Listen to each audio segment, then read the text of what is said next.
press the bell icon on the YouTube app and never miss another update. Hello children, we are in biomolecules.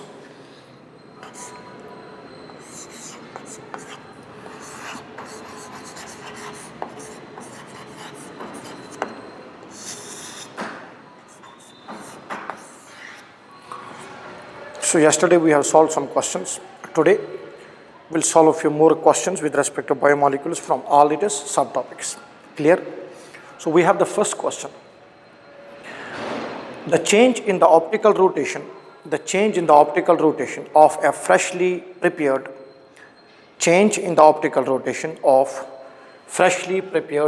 so question number 1 we have here children, change in the optical rotation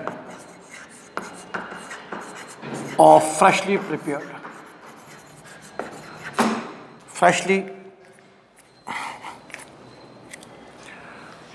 prepared solution of glucose. What's it called as? So options children are automerization, second specific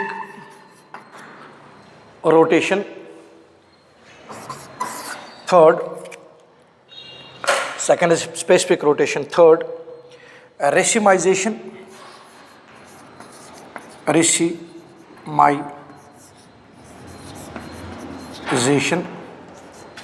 and fourth one is mutarotation. So we have change in the optical rotation. Now we know tautomerization is alteration in the functional isomerism, change in the functional group isomerism. It's a type of functional isomerism only, tautomers. Specific rotation. How do we calculate specific rotation of a particular substance? Is that specific rotation of any substance at D and T. Remember that whenever you represent specific rotation, maybe you have done it in optical isomerism, that whenever you calculate specific rotation of a substance, it is calculated as D line of sodium. In simple words, you need to mention the wavelength at which you are measuring the optical rotation and the temperature. It needs to be mentioned. Mostly we are using D line. D line of sodium is almost 549 nanometers. H equal to alpha observed. What is the optical rotation that you have observed in the substance, devo or dextrorotating, and what is that extent of rotation through polarimeter? We know we calculate it. L, length of that tube in which that sample has been kept, because we know in polarimeter we have the sample kept in a test tube. What's that length of the test tube into concentration? But remember, the term concentration will be used, concentration is used when you have solutions. This formula can also be written as alpha observed divided by L into D when pure substance is used. D is density of that pure substance, because you may take a direct sample without a solution itself. So at that time we are representing concentration when it is solution, and you are using density when it is pure solid. Hope I am clear. Now in this case children, you can see that D at which waves or at which nanometers of which wavelength you are calculating it, L into C and L into D. This is how you calculate specific rotation of a substance in a polarimeter mathematically. Now one is racemization. Racemization means equal amounts of plus and minus formers will be combined so that the net optical rotation becomes 0. So actually individual D and individual L formers are available. When you mix them in equal proportion, we get racemization. And if racemic mixture is separated out, we call that as resolution. Okay, right. And the next one is mutarotation. This is correct because we know already I have discussed that the spontaneous change in the optical activity. Suppose when we have got 100% alpha form of glucose, You leave it for certain period of time, you will find out some 35% of glucose, which you had taken 100%. So it reverts from 100 to 35%. Converts to beta glucose, and which I have said already, beta glucose is more stable, and there will be some near about some 64% of this available to you, and some in trace amount is open form of glucose is present. Alpha and beta forms are two anomers that differ in the relative position of OH around carbon number 1. I have already said these are analytical problems we are discussing. It seems as if the question is quite easy, but behind this question there are multiple concepts. So it's not technically a paper discussion. It's actually concept analysis on the basis of questions in simple way. So 100 to 35%. If you take pure beta form, you will always find out some alpha glucose as well available. This happens by the opening of the ring, resulting in the formation of a free aldehyde group that shows the reducing properties. That's why we said all monosaccharides are reducing sugars. We have mentioned that clearly. Now, through the open form, that this alpha and beta forms are what? Anomers of each other. They differ in the relative position of OH around carbon number 1.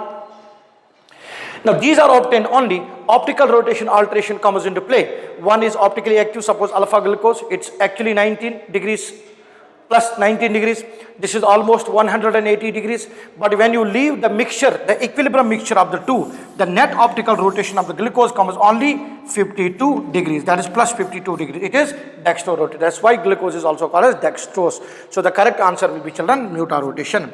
Mutarotation is the spontaneous change in the optical rotation of a optically active substance. Clear? Right. So the correct option for this will be option number 4.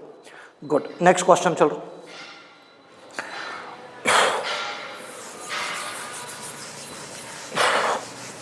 Right now, alpha maltose contains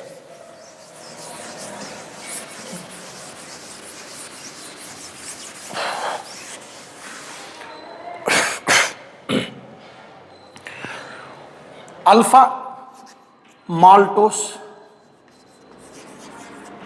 contains. What does alpha maltose contain? Options are 1 alpha D glucopyranose unit and 1 beta D glucopyranose unit with 1,2 glycostic linkage. 1 alpha D glucopyranose, 1 alpha D glucopyranose plus beta D glucopyranose plus beta D glucopyranose, and the link that is present is, children, 1,2 glycostic linkage. We know there is a glycostic bond existing in disaccharides. This is one option. Second option, children, is 2 alpha D glucopyranose units with 1,2 glycostic linkage. 2 alpha D glucopyranose units, 2 alpha D glucopyranose units with 1,2 linkage. Now I am writing these things on the board because before we go for a cumulative discussion of this, before we go for the final mega paper discussion for this, it's very essential to understand the fundamentals, because these are integrated classes, children, going on. So we need to be familiar with all the things. So we cannot directly jump into question solving itself. So we have already solved many questions during our discussions only, during subtopic discussions only. So this is the end paper discussion for it, and after that it will be followed by mega paper discussion. Correct? Right. Third option, children, for you is 2 beta D glucopyranose units, 2 beta D glucopyranose units with 1,4 glycostic linkage. And fourth option, children, is 2 alpha D glucopyranose units, 2 alpha D glucopyranose units with 1,4 glycostic linkage. Now, good. We said it's alpha maltose. Maltose, what are the two important combination units of the maltose? When maltose is made, what are the basic units? It is alpha D glucose, right? What about lactose? Glucose and galactose. What about sucrose? Glucose and fructose, right? Now in this case, alpha maltose structurally contains 2 alpha D glucopyranose unit. This is alpha D glucopyranose unit. Alpha D glucopyranose unit will have OH group here, and at 4th position OH group will be here. So it is 1, 2, 3, 4, 5 and 6. Total 6. Sorry, it's not here. It will be here. CH2OH. So OH is here. Next one also alpha D glucopyranose unit. Now from here, water molecule is removed and the link is developed between the two. What is that link called as? Glycostic linkage. So this is alpha form. This is also alpha form. This is which carbon? First carbon. This is which carbon? 4th carbon. So the link is from where? Glycostic link is between the first carbon, where opening can come into play, with the 4th carbon of the other alpha D glucose unit. And here again anomeric carbon is free or not? Yes, it can open up, definitely. This will be having the reducing properties. Thus this disaccharide, that is maltose is a reducing disaccharide. Now you can see that glycostic linkage is made between 1,4. So there is alpha 1,4 linkage. What's a linkage? Alpha 1,4 linkage. This contains how many members? 1, 2, 3, 4, 5, right? Including oxygen 6. So it matches with pyran structure. So this is alpha D glucopyranose. So we say that this alpha maltose is made up of 2 alpha D glucopyranose units, and the link is 1,4 link. Clear? Question 2. Next question, children. Question number 3.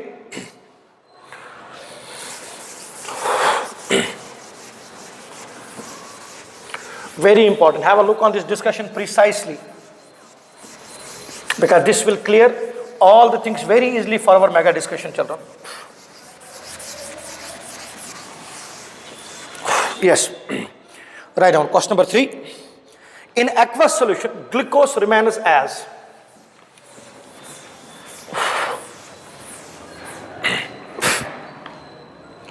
So question number 3. In aqueous solution,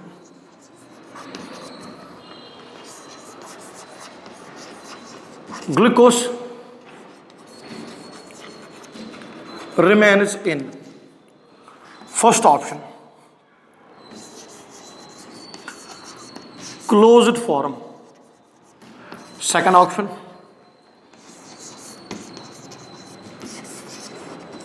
open form. Third,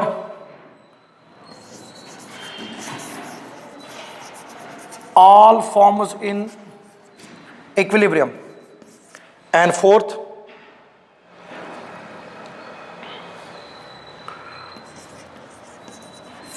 only in aqueous solution glucose remains in only in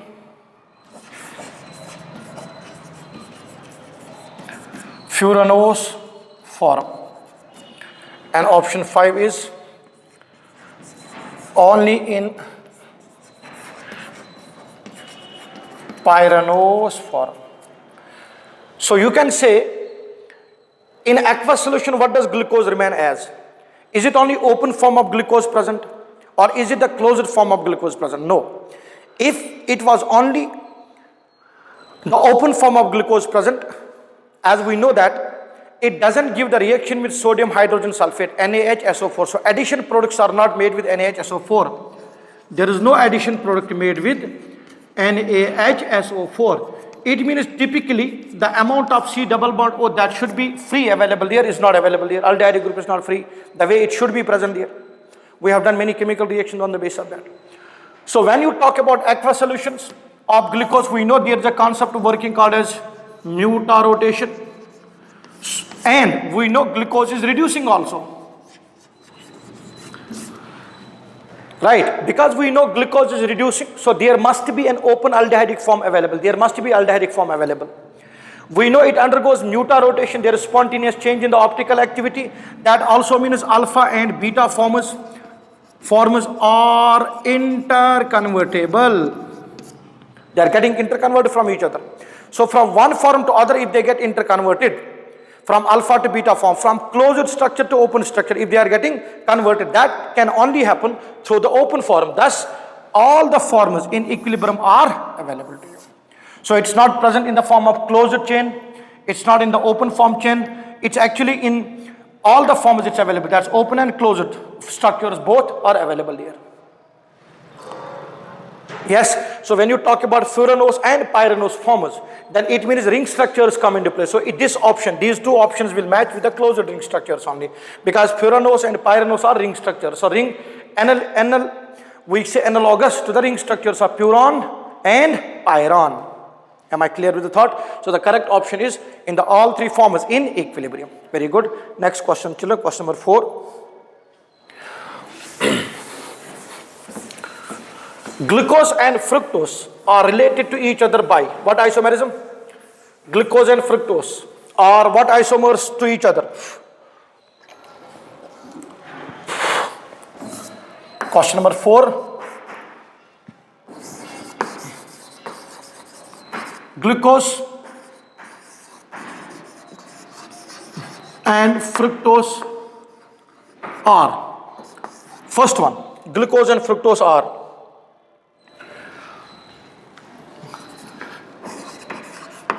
related as, number 1,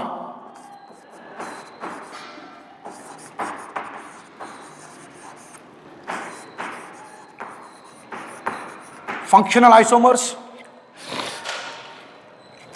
number 2,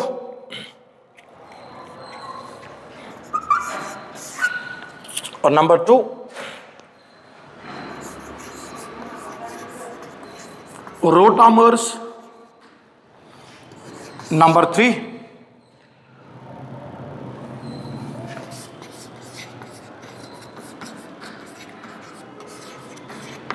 position isomers, and number 4th,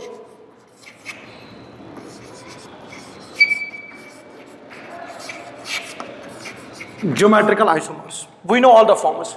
Glucose and fructose. We know glucose, if you analyze it here, we know that glucose is an aldohexose and fructose is a ketohexose. The molecular formula for both of this is C6H12O6.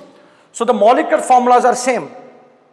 Structure wise the difference exists in this. Glucose contains aldehyde as a primary functional group and fructose contains ketone as a primary functional group. Correct or not? So they are isomers, but the functional group is different. So the two are related to each other as functional isomers.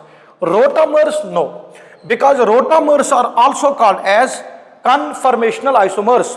Like we know the seahorse arrangement of staggered and eclipsed configurations of alkanes, there around the single bond rotations are available. Yes, around the single bond rotations are available. Correct or not? Yes, even with respect to the ring structures also, you can have the development of what? Geometrical isomerism. So there is no geometrical glucose and fructose. Both of these are related to each other as what isomers? Functional isomers. Rotamers are obtained on the basis of the free rotation around a single bond, and the ring is hindered. Rotations around the ring are not possible. Yes, geometrical isomerism is possible around. Geometrical isomerism is possible around what? Two adjacent positions on the ring. But for that purpose, when you talk about aldohexose and ketohexose in the open form, you cannot talk about that at all, because in the open form only you will get these two in the form of what? In the form of what? In the open form only you will get these in the form of aldoses and hexoses. When the ring cyclizes out, you will have furan and pyron forms. So ring opening is essential to develop a ketone or an aldehyde. Clear or not? Good. So geometrical isomerism not possible because ring structures we are not discussing here. Now functional isomers, definitely that's possible. So correct option will be functional isomers. Right. Question number next, children. So question number 5.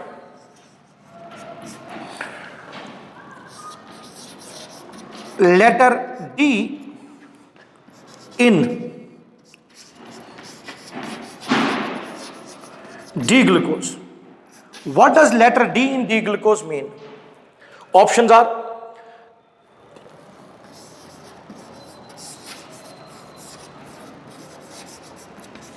configuration of all chiral centers. Second one, dextrorotatory. Third one, that it is a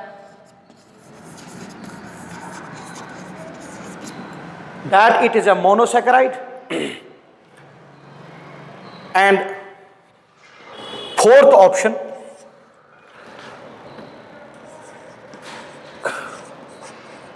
configuration around a particular chiral center. These are the 4 options given to us, children. So you can have a look on the options here. D-glucose, we know that when you are discussing D and L formers, capital D and capital L formers, these are related to that of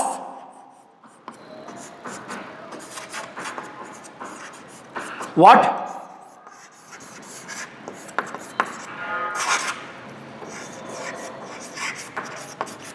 These are related to glyceraldehyde family.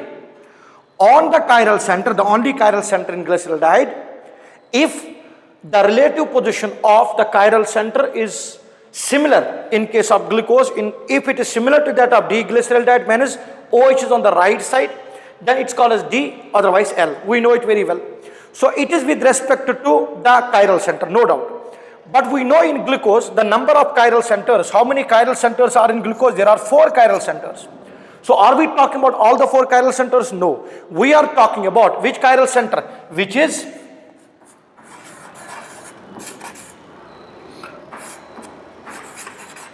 farthest from primary functional group. Right. So when you look on the farthest from the primary functional group in D-glucose, OH has got similar orientation, similar arrangement to that of D-glyceraldehyde. That's what D-glucose refers to. It doesn't refer to the configuration of all chiral centers. No, it doesn't refer dextrorotatory, because in order to represent dextrorotatory, you have D or you are using plus term. That it's a monosaccharide. Absolutely not. So the correct option, children, will be configuration around a particular chiral center. So around a particular chiral center, the configuration, on the basis of that we call that as D-glucose. And if you want to relate out this also, children, because when we draw glucose molecule on this side, we will have here aldehyde, then you got OH and H, then you got OH and H, then you got, OH and H, then again you got OH and H, here you have CH2OH. This is chiral center, this is chiral center, this is chiral center, this is chiral center. But we are talking about the chiral center farthest. So we are talking about carbon number 5. This is farthest. And if you forget about these portions, consider these portions are not there. You have CHO, you have CHO, you have carbon, OH on the right, OH on the right, you have CH2OH, you have CH2OH, you have H on the left, H on the left. So this will be what? D-glucose. And on the same carbon, if each O is on the left, it will be L-glucose. So it's with respect to a chiral center, which is farthest from the primary functional group. In Fischer projection, as we have mentioned out, these are the bonds going away from you. So you need to see the one at the farthest possible and which is far from you. On the basis of that only you will be able to say whether it is D or L. So not on the basis of all chiral centers. Hope I am clear with the statement. Right, next question, children. So we have question number 6 now. Understand these questions very well. Question number 6. Important questions.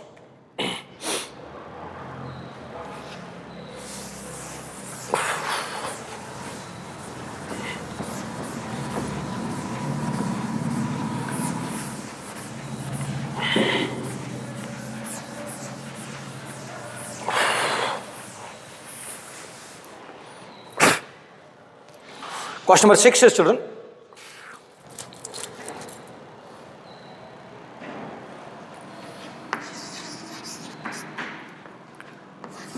if 2 moles of glucose are oxidized in body through respiration. If 2 moles of glucose are oxidized in body through respiration, number of ATP moles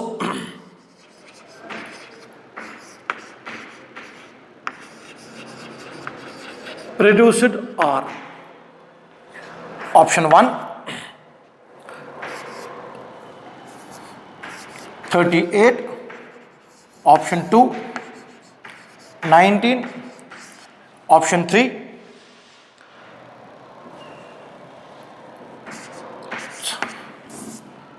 76, and option 4 57. Every one of you is familiar with the concept of glycolysis very well. We know in general terms, when you look on glycolysis, children, what happens? In general terms, in glycolysis, first of all, what happens is you have glucose converted to pyruvate. Pyruvate is a 3-carbon sugar. Glucose is a 6-carbon sugar. So from 1 mole of glucose, you will get 2 moles of pyruvate. Then this pyruvate undergoes the vigorous motion of TCA cycle, Krebs cycle, and electron transport chain. Each pyruvate molecule and 1 mole of glucose will be responsible for the formation of 38 moles. That is 38 moles of what? ATP. But keep it in mind, these 38 moles of ATP are produced without taking into consideration how many glucose units were used when this glucose was phosphorylated. In glycolysis, we have 2 steps. One is pay in phase, one is pay out phase. So when you see the basic path of glycolysis, you will see there are 2 moles of ATP initially used. How? When glucose is converted to glucose 6-phosphate, then it isomerizes and produces 1 more changes, and then you are getting glucose 1,6-bisphosphate. So there are 2 molecules of glucose that have been moles of glucose that have been utilized to phosphorylate glucose twice. So the total moles that are produced by 1 mole of glucose is 38. So naturally, 2 moles will produce 2 into 38. That makes it how much? 76. But remember, there are 2 moles of glucose already utilized. So 1 mole energetically will give you only 36 moles of glucose. Net yield I am talking about. Net yield is 38 minus 2, because cell has used it is 2 ATP molecules to phosphorylate glucose. Net yield is 36. So into 2, technically that should make it 72. But according to the question given to us is, there is no taking of consideration of the net yield. We have 2 moles of glucose are oxidized in body through respiration, and respiration is involving of these 3 steps, that is glycolysis, then TCA cycle and electron transport chain. Each mole is giving you 38. If you subtract 2, it will be 36. But on the whole, we can take 38 into 2. That makes it what? 38 into 2 will make it 76. So you will be able to get 76 moles of glucose. Actually 72 only, because 4 moles, for 2 moles you will use 4 moles of glucose. Keep this energetics of glycolysis in mind. Am I clear, children? Clear with this thought? Understand this question as well. These seem to be direct questions. All of you will answer directly 76, or because you know 1 mole is producing how many? 38. But if the net yield and other things are asked, usually AIMS, PGIs will ask these types of questions wherein energetics will be involved. They may ask you that rather than giving you 38 moles of ATP, why it's giving you only 36 moles of ATP? Because something has been used from the cell. At the end, it should be given back to the cell. Like we know acid hydrolysis, or like we know acid catalyzed hydration, or acid catalyzed dehydration. At the end of the reaction, what is H+? H+ is produced back. Same thing should happen here. How much cell has used it? This is called as energetics of cellular thermodynamics. Technically, energetics of cell in simple terms. Right, next question, children. These are extremely important things. Need to understand these well. That's why I am taking special emphasis on these questions itself.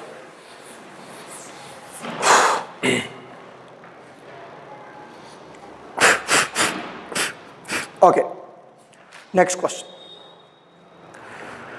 Direct question. Alpha D glucose and beta D glucose are. What is alpha D glucose and beta D glucose? They differ in the relative position around carbon number 1. So what are they called as? Anomers. That's basic question. Next question, children. A mixture of amylose and amylopectin. Mixture of amylose and amylopectin. Question number 9.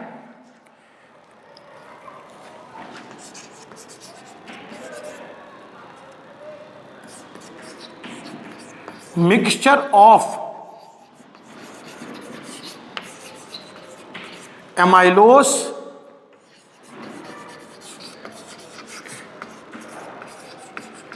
amylopectin. What do we call this as? 1. Starch. 2. Cellulose. 3rd. Glycogen. And 4th option, 1 and 3. What's correct option? Correct. So cellulose is wrong option here, because cellulose is made up of only one linear chain. There is no amylose, amylopectin in cellulose. It's a linear chain. And those linear chains are interchain hydrogen bonded. Starch and glycogen, both are made up of amylose, which is alpha 1,4 link will be there. And where the branch comes out and makes it amylopectin, it is 1,6. Link is 1,6 here. We know already in the structural features. The only difference between these two is that glycogen is more branched. Glycogen is more branched. After every 12 units, there is a branch coming out from the main chain. And in starch, after every 25 glucose molecules, glucose units, there is a branch coming out. So there is more profuseness in branching of glycogen compared to that of starch. Structurally, we have seen it like. So suppose this is the chain. After every 12 units, one more chain will come out. After every 24 units, one more chain will come out. But this is in case of, so there is a branching, there is a branching, there is a branching. So branching is more profuse in glycogen. This is starch. So correct option is 1 and 3. Both contains amylose and amylopectin. You may be asked a question with respect to the bond patterns. What are the branches? What are the bondings in amylose and amylopectin respectively, children? What are the branches we have? Branches are at what end? What's the linkage? Glycosidic linkage. What's the linkage in the amylose chain? Alpha 1,4 and amylopectin alpha 1,6. Very good. Next question.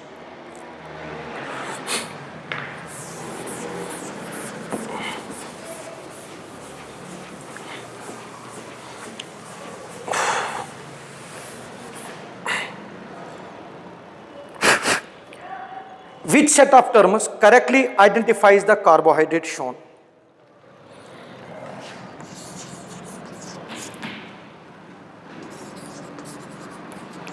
Which is correct for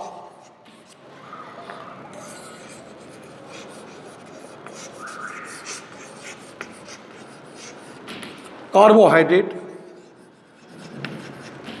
shown? So what is the carbohydrate shown to us?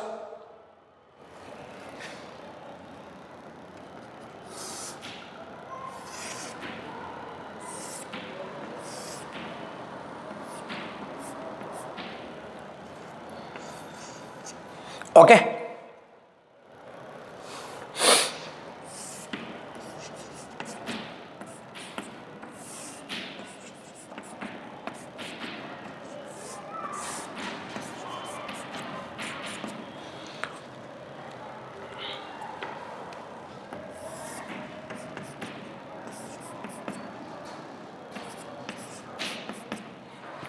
This is the carbohydrate that has been shown to you. So which is the correct for the carbohydrate shown? We have been given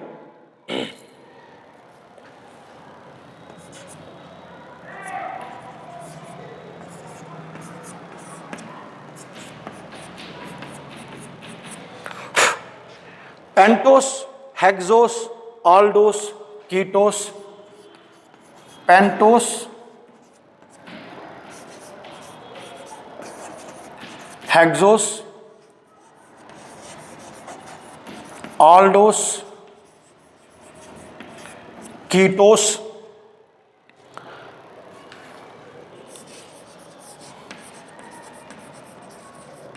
pyranose,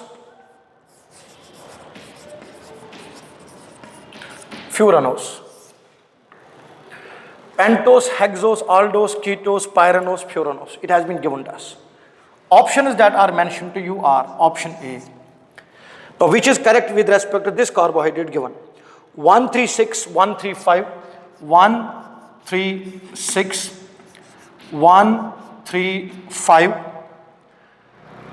235, 236, 235, 236. There is E option given 146.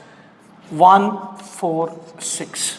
So this is option B, this is option C, this is option D, this is option E given to you. Now have a look on this question and see which of the following is correct with respect to the carbohydrate which is shown to you. Just have a look on this, children, and analyze it. Do it, please.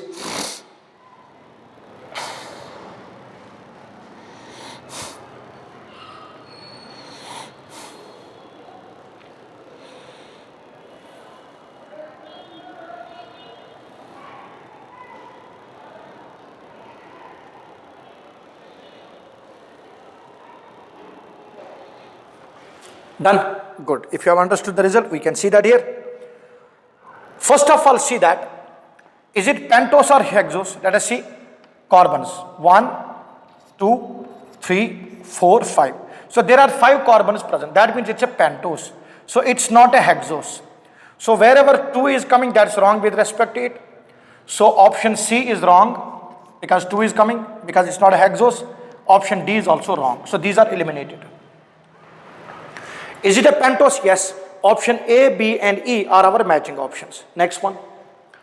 Now what's the sixth one given? Furanose. Sixth one is what? Furanose. Furan form means what? How many members in the ring? 5. Furan means how many ringers including oxygen? 5. We'll see. 1, 2, 3, 4, 5. Including oxygen, 5 members. Definitely it's a furanose form. So 6 is also correct with respect to it. Now there is no 6 mentioned in B. Eliminated. I am doing elimination for solving the question. Now there are 2 possible options, 1, 6, 1, 6. So either A or E is a correct option. Now, looking on option 3 and 4, if you look on this one, 3, is it aldose or not? Yes, it's an aldehydic form of what? Pentose. Because you can see one CH2 group CH2OH group going out. This is your carbon, this was aldehydic carbon. It combines with, have a look, this is additional carbon, right? This is 4th carbon, correct. 4th is the farthest chiral carbon. Look here, CHO, 2, 3, 4. It will be CH2OH. This will be OH. Then you got OH. Then you got OH here, right? So you can say 1, 2, 3, 4, 5. This is undergoing cyclization with carbon number 4. So this is undergoing cyclization with carbon number 4. 4. CH2OH is going out. So this is an aldehyde carbon or not? So it's an aldose or hexose? It's an aldose. So this is aldose. What's the fifth one given to you? Fourth one given ketose. No, it's not a ketose, it's an aldose. So option is matching R. It's a pentose, it is definitely an aldose, and it's definitely a furanose form. So the correct option will be option A. That's 1, 3 and 6. Analyze it out. What did I say?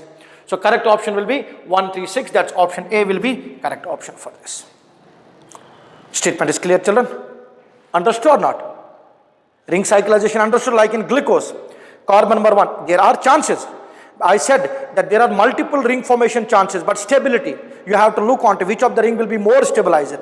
In furanose form, means in aldehydic form, in ketonic form, which are more stabilized and which are more existing. We know for glucose and fructose. For glucose, what's a ring existing in the form of pyranose, and for fructose, it's existing in the form of furanose. There are two CH2OH groups blooming out from the main planar chain in fructose. We know that.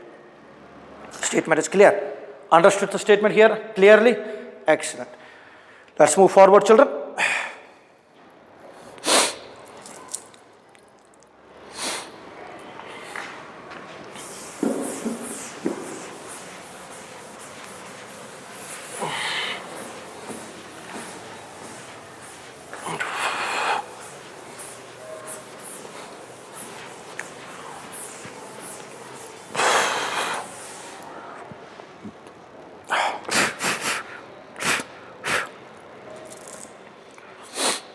Already we have done many questions yesterday as well.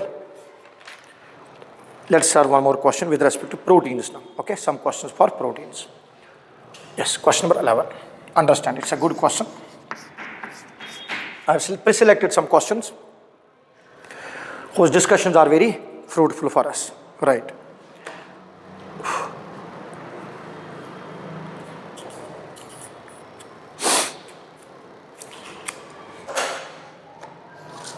Okay, chalo.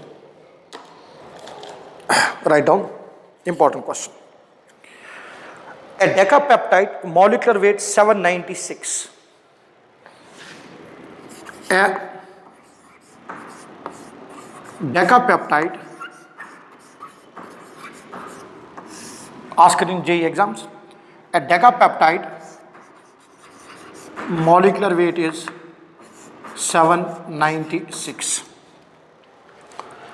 On complete hydrolysis gives, on complete hydrolysis gives glycine 76 is the molecular weight,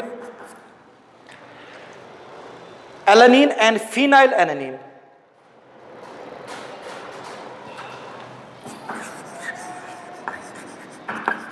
Alanine and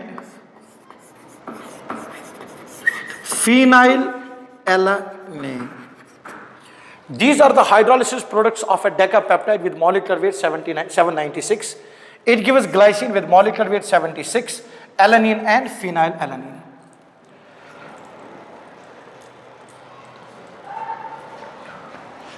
%47% mass of the hydrolyzed products,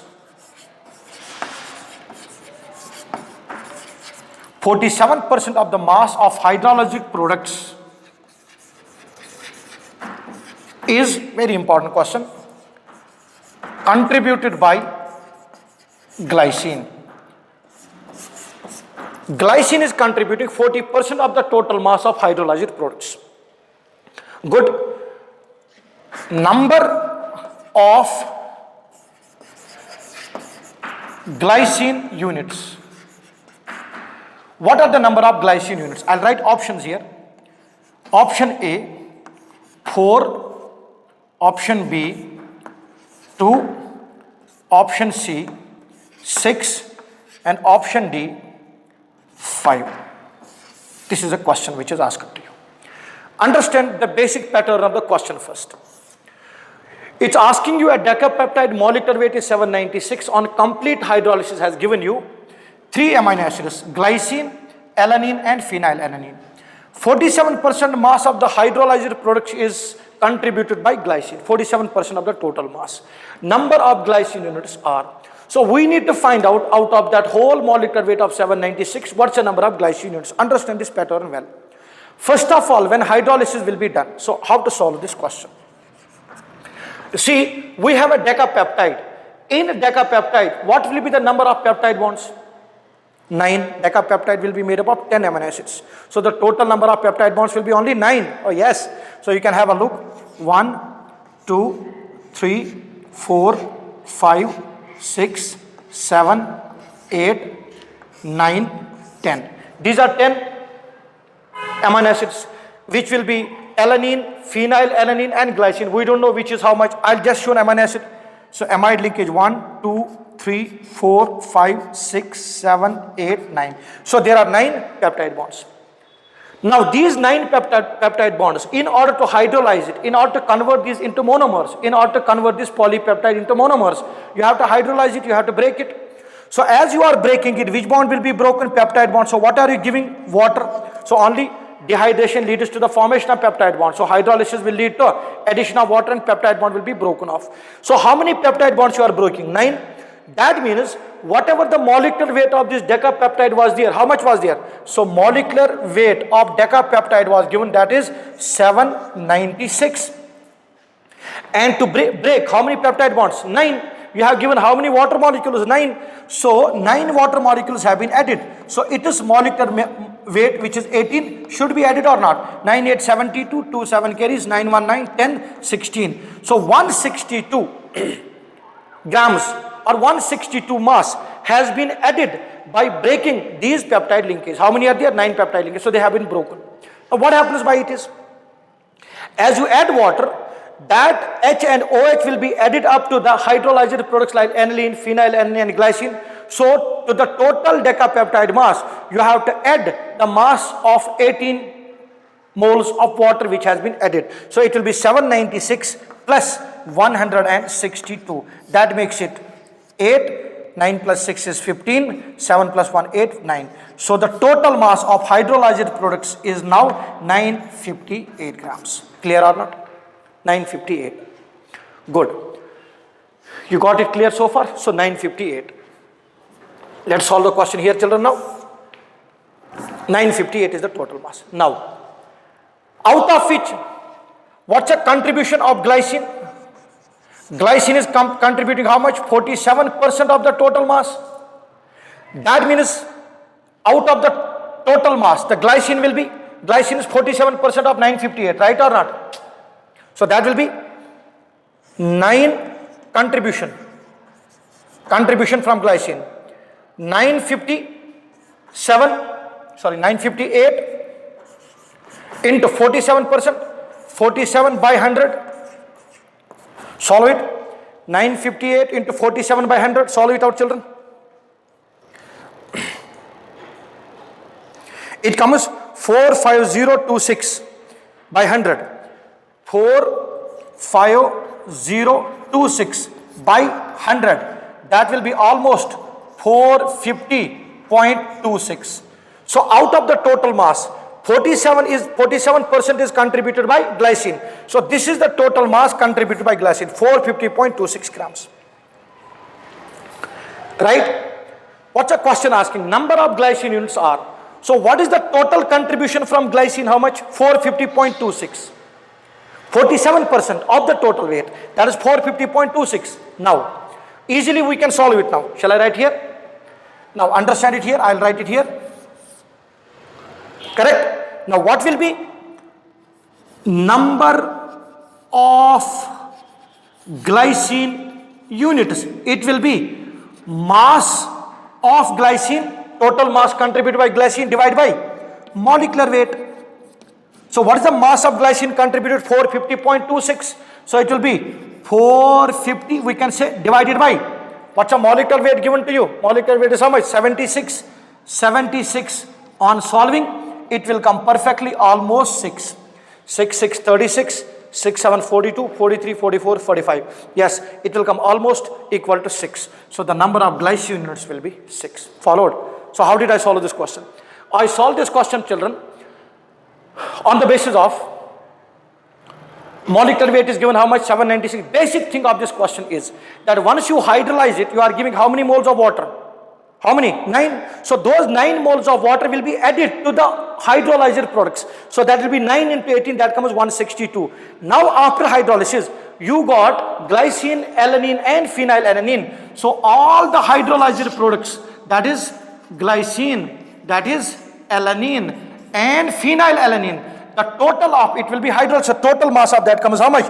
958. And out of that 958, 47% of 958 is contributed by what? Glycine. So I said 958 into 47 by 100. That will give me the contribution from what? Glycine. The mass, actual mass of glycine present, total mass of glycine. We don't know the units. So in order to find out the number of units, what is the total mass contributed by glycine to the whole mass? That's how much? 450 by molecular weight of glycine. That's how much? 76. Dividing the two terms, I am getting 6. So in this decapeptide, the number of glycine units are how many? 6. So can I say that this will be what? Glycine. Suppose this is glycine. Suppose this is glycine. This is glycine. This is glycine and this is glycine. So they may show tomorrow in the diagrammatic analysis, they will give you a decapeptide. Which of the following diagram clearly demonstrates it? So it's very simple. First of all, find out the number of glycine units, then draw a decapeptide. Out of that decapeptide, means out of those 10 molecules of amino acids, you should take into consideration 6 out of those will be glycine. They may give a diagrammatic answer for this as well. Clear or not? Am I clear with the thought here? Statement is clear, children? Excellent. So there are few more questions that we want to solve, children. There are few more questions. One of the question I'll solve now, an important question. Hope you got it clear, this question. Yes? Good.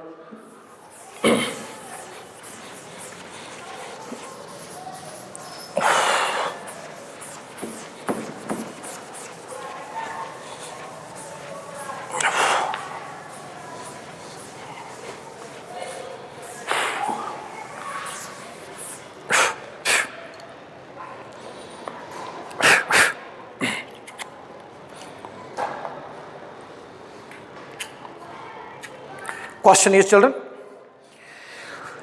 an electric current is passed through an aqueous solution of a mixture of alanine,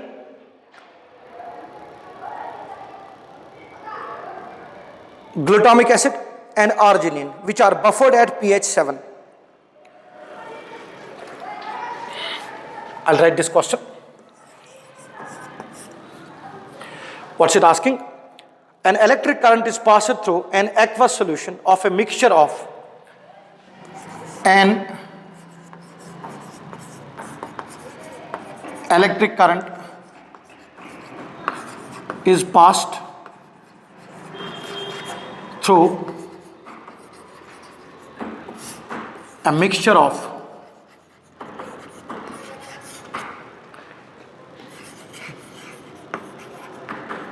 alanine, Pi. What does Pi mean? Isoelectric point. Pi, how much? 6.0. Pi is 6.0. Glutamic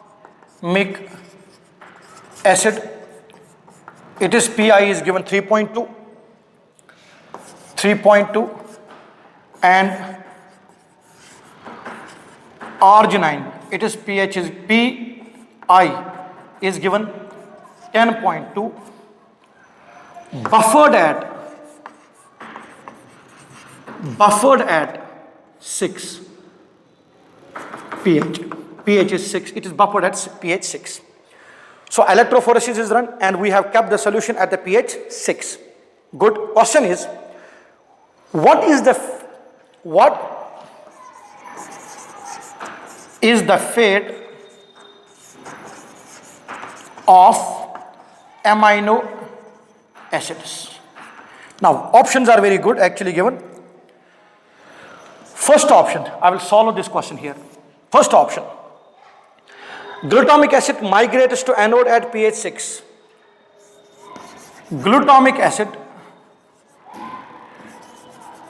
migrates to anode, means at pH equals to 6, glutamic acid migrates to anode. Arginine as cation migrates to cathode. Arginine as cation will migrate towards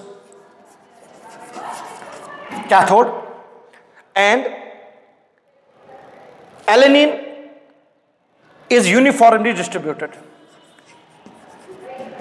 Alanine is uniformly distributed, means it will not move towards any of the electrode at all, any of the electrode system at all. Okay, very good.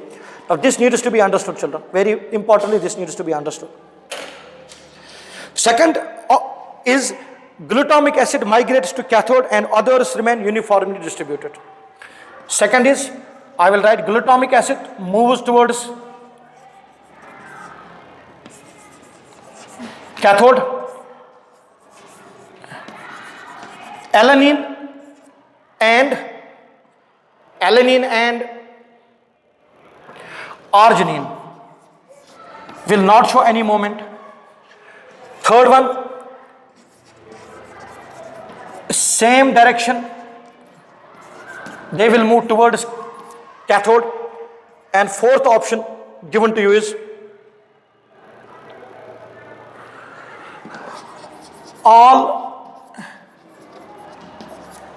remain uniform. All remain uniform. These are the four options given. Yes, first option, glutamic acid migrates towards anode at pH 6, arginine as cation moves towards cathode, alanine is uniformly distributed, means it will be in the form of Zwitterion. Glutamic acid moves towards cathode, alanine and arginine will not show any moment. Same direction towards cathode, all will remain uniformly distributed. Very good. I have already discussed a very important discussion with respect to this. First of all, let us talk about alanine. We know alanine is a neutral amino acid, and for neutral amino acids, when the number of acids and bases means acidic and basic groups are same, neutral amino acids isoelectric pH is what? Almost alkaline. Correct or not? So if you look on alanine, it will be C alpha, then CH3, then you will have COO minus, then you will have NH3 plus, and then as usual you have a hydrogen group. So here it is isoelectric pH. Pi is given to you how much? 6, and pH is also how much? 6 only. So this alanine is at its pH, it is Pi, and we know at isoelectric point any amino acid will remain in its neutral state, means it will remain in the form of Zwitterion. So this will be the actual state it will have. That means it will neither move towards cathode nor anode. So it will be uniformly distributed. So children, our alanine will be uniformly distributed, no doubt in that case. So alanine is uniformly distributed is correct, but it's all are moving towards same direction. No, it will not be moving towards cathode at all. So this is wrong. All cannot move towards cathode because alanine will not move. It will stick at a particular place. Then all remain uniformly distributed. Yes, that can be possible. This is not possible. Glutamic acid moves towards cathode. We have to see that. What about glutamic acid? What's the side chain of glutamic acid? Carboxylic group. Yes. So what will be the group here? We'll have C alpha. Then let us suppose this is H. This will be NH3 plus. Then you will have CH2, COO minus. Then you will have COO minus. So this is C alpha H. It is NH3 group, COO minus, CO minus. Now you see that. What is the Pi for this? It is 3.2. But what is pH given to you? pH is given to you 6. It means that this net charge on the molecule will be only 0 at 3.2. That means if you want it is net charge to be 0, understand it. If you want it is net charge to be 0, that means this negative charge should not be existing there. So for this negative charge to finish, this should be kept at pH of 3.2. That is natural. If you keep it at 3.2 pH, carboxylic group will show the reaction. One of the carboxylic group will show reaction. What did we say pi? Pi is the pH at which there is no net charge on the amino acid. So if pH is 3.2, which is actually pi, if it is 3.2, this COO minus, one of the COO minus will show reaction, and this COO will be converted to COH. This will not undergo reaction first, this one will go undergo reaction first, close to C alpha. So I'll mention this one has been protonated. Now this is a zwitterion, no net charge, it's uniformly distributed. But what is the pH given? Is it equal to pi? No, it is more than that. It means what concentration will be more now? OH minus. H plus concentration is less. Yes. So will this be protonated or this will be deprotonated? This will get deprotonated. So at pH 6, what will the system be as? C alpha. Then you got H. Then you got CH2, CH2, COOH. This one will be in the form of NH2 because it will lose a proton in basic medium because it's almost close to basic, more than pi. So this will be found in the form of COO minus. This is found in the form of anion. This will move towards anode. Let us see, glutamic acid migrates towards anode. 100% right. So option 1 will be the correct option. And arginine definitely, arginine will be in the form of cation because arginine has more, which groups? Basic groups. More basic groups of arginine. Have a look. What is the pi of arginine? 10.2. What is the pH given? 6. So it is more or not? Yes. So which one will show the reaction? H plus ion concentration is less. So NH2 group will show the reaction. So it will be in the form of minus. It will be in the form of plus cation. All right. Oh, clear or not? Simple way is when pH equals to pi, there is no moment. When pH more than pi, when pH is more than pi, what will happen is reaction will be shown by which group? Basic or acidic group. Reaction will be shown by fast anode. It will move towards glutamic acid will move towards anode. I have showed it. Anion moves towards anode. Anode has what charge? Positive. I showed it out clearly. Did you follow the statement clearly or not? I hope I am clear with the statement here. Clear or not? Right. Or right or not? So when pi equals to pH, no moment. When, look here, when pi is less than pH, it will move towards anode. It will be in the form of anion. That means what charge will be existing there? Minus charge. If pi is more than pH, there will be what more charge? It will move towards cathode. Cathode has what charge? Minus respectively. Basic thing. In the mega paper discussion, we'll be again solving this clearly. Am I clear with the thought here, children? Clear? Fine. So this sums up the discussion with respect to biomolecules. Right? Thank you. Read well.